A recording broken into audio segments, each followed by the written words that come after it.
الله أكبر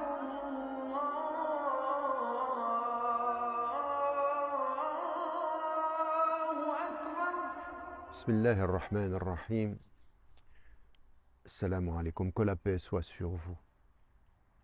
Nous avons parlé jusqu'à maintenant, pendant toute cette première partie de ce mois du Ramadan, du fait d'être et de comprendre le sens de la réparation à partir de soi, de ce que nous sommes, de ce que nous vivons, les réalités du passé, les réalités de nos relations et puis la séparation dont nous avons parlé hier.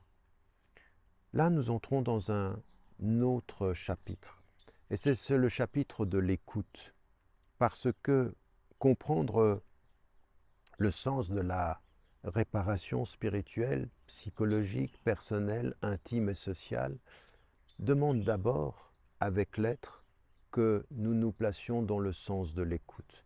Autant le message, quand il nous est dit « Ya ayyuhalladhina amanu », c'est un appel et il faut l'écouter, il faut l'entendre.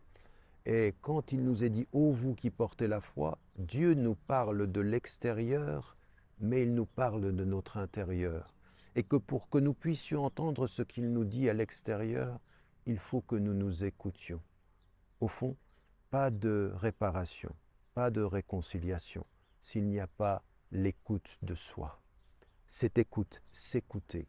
C'est-à-dire que s'écouter veut dire que nous acceptons ce que Dieu a fait de nous comme il nous a créés. S'accepter n'est pas la même chose que s'écouter. S'écouter, c'est savoir ce qui nous constitue et savoir que dans ce qui nous constitue, il y a mille et une qualités. Et puis il y a des défauts, et puis il y a des blessures, tout ce que nous avons vu jusqu'à maintenant. Il y a tout ce qui nous a précédé dans notre être, qui sont ces blessures du passé, qui sont les séquelles, qui sont les difficultés, qui sont les séparations. Eh bien, s'écouter pour savoir que tout ça nous constitue et qu'à partir du moment où avec lucidité, avec bienveillance vis-à-vis de soi-même, on s'écoute, on n'écoute pas ce que les gens disent, on n'écoute pas leur jugement, on s'écoute sans jugement, mais avec exigence.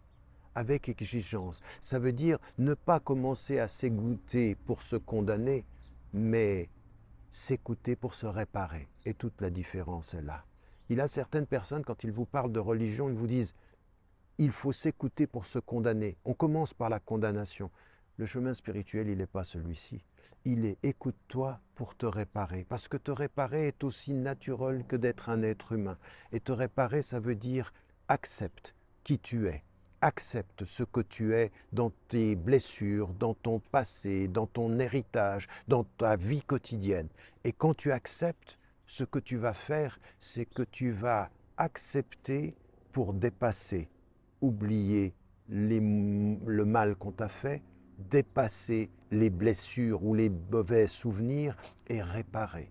Réparer est une exigence et ça commence par s'écouter. Par s'écouter, c'est une façon aussi de se respecter. Et se respecter, c'est respecter celui qui nous a créés. N'oubliez pas, n'oubliez jamais de dire à ceux que vous aimez que vous les aimez. La vie est fragile.